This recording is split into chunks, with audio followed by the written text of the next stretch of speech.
Ni hampa dengar elok ni nah. Saya nak bagi tahu sekali lagi ke hampa. Okey, ini sebagai satu lagi reminder.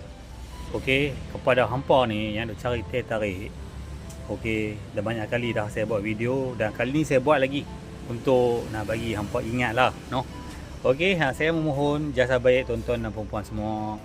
Yang mana yang tengok video ni hampa take note betul-betul, hampa save video ni. Sebab saya nak cerita ni panjang sikit lah kali ni. Okey, hampa tengok ni, apa video yang saya buat ni nak bagi hampa kenal betul-betul apa konsep yang saya buat, apa jenis produk yang saya buat, dan apakah keunikan dan keistimewaan yang kami memberikan kepada hampa. Okey, di warung ni ataupun di gerai ni yang terletak di Lorong Sempit, kita galakkan pengunjung-pengunjung berkonsepkan muhibah. Okey, pelbagai kaum, pelbagai bangsa.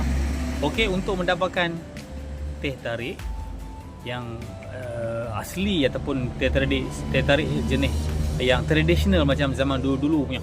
Okey, teh tarik ni kalau hampa dapat minum, hampa boleh tahulah macam mana rasa dia di sini di Lorong Sempit. Okey, di Alustang. Berhadapan dengan tu hampa nampak belakang tu stesen Bah Lama. Okey, suasana kami di waktu siang dan di waktu malam memang macam ni lah. Santai, ala-ala kaki lima macam ni, tapi berhadapan dengan Lorong Sempit. Hampa tengok Lorong Sempit, bazar Lorong Sempit yang nostalgia ataupun yang bernostalgia. Hampa mai malam-malam pun saya ada, siang-siang pun saya ada. Saya buka 10 pagi sampai 10 malam. Terima kasihlah kepada hampa yang mana yang dah support kami, yang biasa mai. Okay, sebab tu saya habaq ada awal tadi. Kepada hampa dengar betul-betul. Video ni saya buat sekali lagi nak bagi hampa tahu kepada penggemar teh tarik yang tulen, teh tarik yang rasa asli macam zaman dulu-dulu.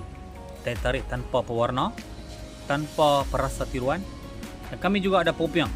Popiang ni adalah produk signature kami, Popiang Jamal. Popiang Jamal, yang duk cari Popiang Jamal, di sinilah lokasi dia.